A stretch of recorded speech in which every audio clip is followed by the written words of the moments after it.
استخارہ کسی سے نہیں کروانا، استخارہ خود کرنا ہے۔ اب ظلم یہ ہو رہا ہے کہ ہم حضور صلی اللہ علیہ وسلم کی جو تعلیمات ہے وہ نہیں بتاتے۔ بات یہ ہے اگر ہم یہ لوگوں کو بتائیں گے، یہ اویئرنیس دیں گے، تو اشرف سہیل صاحب پھر اس عمل کو 10,000 کون دے گا؟ اس کو 15,000 کون دے گا؟ دہشت گردوں کا کوئی مذہب نہیں ہوتا، میں نہیں یہ مانتا۔ اچھا، دہشت گردوں کا سر مذہب ہوتا ہے۔ فلسطینیوں کو جو گولی لگ رہی ہے وہ سٹیل کہاں سے جا رہا ہے؟ اگر مسلمان ہی مسلمان کو نہ مارے، کوئی نہیں مسلمان کو مار سکتا۔ کیا ہم یہودیوں کی مصنوعات استعمال نہیں کرتے؟ میڈیسن ہم ان کی استعمال کیوں کر رہے ہیں؟ یہ ایک منافقانہ رویہ ہے۔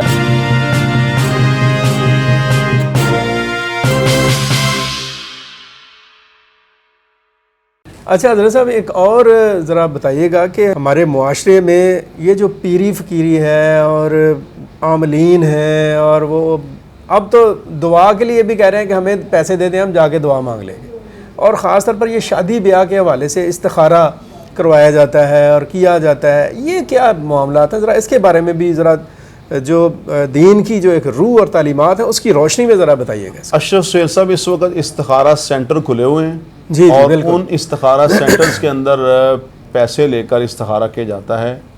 آپ کو آنے کی بھی کوئی ضرورت نہیں ہے۔ اب بس آپ کو فون پہ بات کریں، آن لائن پیسے آپ اکاؤنٹ میں بھجوا دیں اور آپ کو استخارہ جو ہے وہ ہو جائے گا۔ اور میں نے ابھی آپ کو بتایا، آپ یقین جائیں، میں نے دیکھا کہ ایک بندے نے لگایا ہوا ہے فیس بک کے اوپر، سوشل میڈیا پر، کہ داتا صاحب اگر آپ نے دعا کرانی ہے نا تو اخراجات دے دیں، دعا ہم کروا دیں گے۔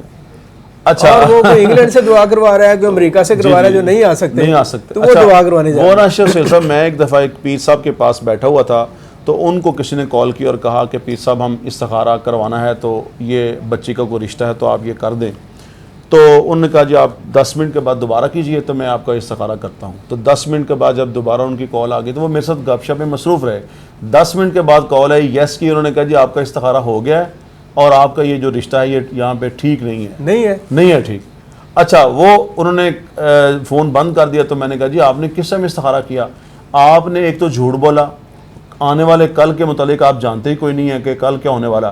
اب مسئلہ پتہ کیا ہے؟ مسئلہ یہ ہے کہ اگر آپ حضور استخارہ کی حقیقت کیا ہے، اس کے بارے میں عرض کرتا ہوں، کیا ہم خود کر سکتے ہیں؟ سر، حضور نبی پاک صلی اللہ علیہ وسلم کی جو سیرت طیبہ ہے وہاں پہ یہ تھا کہ آپ صلی اللہ علیہ وسلم نے حضرات صحابہ اکرام کو استخارہ سکھایا، کیا نہیں کسی کا بھی۔ یعنی کسی صحابی نے آگے نہیں کہا یا رسول اللہ صلی اللہ علیہ وسلم میں نے بیٹی کی شادی کرنی ہے، استخارہ کر دیں۔ اور ان سے بڑھ کر کون کر سکتا ہے؟ دیکھیں، وہ میں اس طرف آتا ہوں، آپ صلی اللہ علیہ وسلم نے ان کو استخارہ سکھایا، آپ خود کیجئے۔ اب ظلم یہ ہو رہا ہے کہ ہم حضور صلی اللہ علیہ وسلم کی جو تعلیمات ہے وہ نہیں بتاتے۔ بات یہ ہے اگر ہم یہ لوگوں کو بتائیں گے، یہ اویئرنیس دیں گے، تو اشرف سہیل صاحب پھر اس عمل کو 10,000 کون دے گا؟ اس کو 15,000 کون دے گا؟ آپ ذرا اس کے اوپر ورڈک بتائیں مجھے، 2 ٹوک الفاظ میں بتائیں کہ استخارہ ہے کیا، جی اس کی ضرورت ہے یا نہیں ہے، دیکھیں، اور کیا یہ کسی عامل سے کرانا چاہیے، کسی پیر صاحب سے کرانا چاہیے، یا میں اور آپ خود بھی کر سکتے ہیں؟ دیکھیں، حضور صلی اللہ علیہ وسلم کی جو تعلیمات ہیں، لوگ اس بارے میں بہت جاننا چاہتے ہیں سر، یہ بہت بڑا حضور صلی اللہ علیہ وسلم کی تعلیمات میں یہی ملتا ہے کہ استخارہ کسی سے نہیں کروانا، استخارہ خود کرنا ہے۔ اب یہ جو استخارہ نا، استخارہ یہ آپ اللہ تعالیٰ کی بارگاہ سے ایک دعا ہے، اللہ سے دعا مانگ رہے ہیں کہ یا اللہ میں یہ عمل کرنا چاہتا ہوں، یہ اگر میرے لیے بہتر ہے تو میری جو باعث خیر ہے، تو اگر باعث خیر ہے تو میری جو توجہات ہیں وہ اس طرف ہو جائیں، یہ ایک دعا ہے۔ اچھا، جب ہم یہ کرتے ہیں 1 دن 2 دن 3 دن 4 دن، اب اگر ہم کر لیں استخارہ تو یقیناً اللہ تعالیٰ کی طرف سے ہمارا رہنمائی ہو جاتی ہے، ہمارا کچھ نہ کچھ اس میں وہ ہو جاتا ہے۔ پاکستان کے اندر امن ہی نہیں ہے۔ پاکستان کے اندر پہلے مذہبی دہشت گردی تھی، اب سیاسی دہشت گردی۔ اب یہ جو دہشت گردی کا آپ نے ذکر کیا جی، اور میں ذرا افسوس ہے، بڑے تشویش کی بات ہے، دکھ سے کہنا پڑتا ہے کہ خاص طور پر یہ جو دہشت گردی کا ایک ناسور اور جنگ لڑی پاکستان نے پچھلے 20 سال کے دوران بھی، اس میں بہت بڑا ایلیمنٹ ہمارے مذہبی طبقے کا ہے۔ اس وقت تو ساتھ سیاسی دہشت گردی بھی، وہ سیاسی دہشت گردی تو نے تو انتہا کر دی نا، اس نے تباہ کر دیا، لیکن یہ دہشت گردی جو ان سی ہے، یہ جو بم دھماکے ہوئے، خود کش حملے جو ان سے ہوئے، فتوے اس کے اوپر دے کر لوگوں کو خود کش حملوں پر مجبور اور آمادہ کیا گیا، اس دہشت گردی پر آپ کا کیا کہنا ہے؟ اس دہشت گردی میں بات یہ ہے کہ جو لوگ اس میں ملوث ہیں، بعض لوگ تو اس میں ملوث ہوتے ہیں، اور بعض لوگ دہشت گردی کرتے ہیں، بعض لوگ دہشت گردی کرواتے ہیں۔ جی، تو بعض دفعہ نہیں، یہ سارے لوگ جو ان سے بھی ہیں، جو بھی اس میں ملوث ہیں، کرنے والے، کرانے والے، سہولت کار، سرپرست، پشت بنا کہ بعض دفعہ ایسا بھی ہوا کہ ہمارے وطن کی ضرورت بھی بن گئی دہشت گردی۔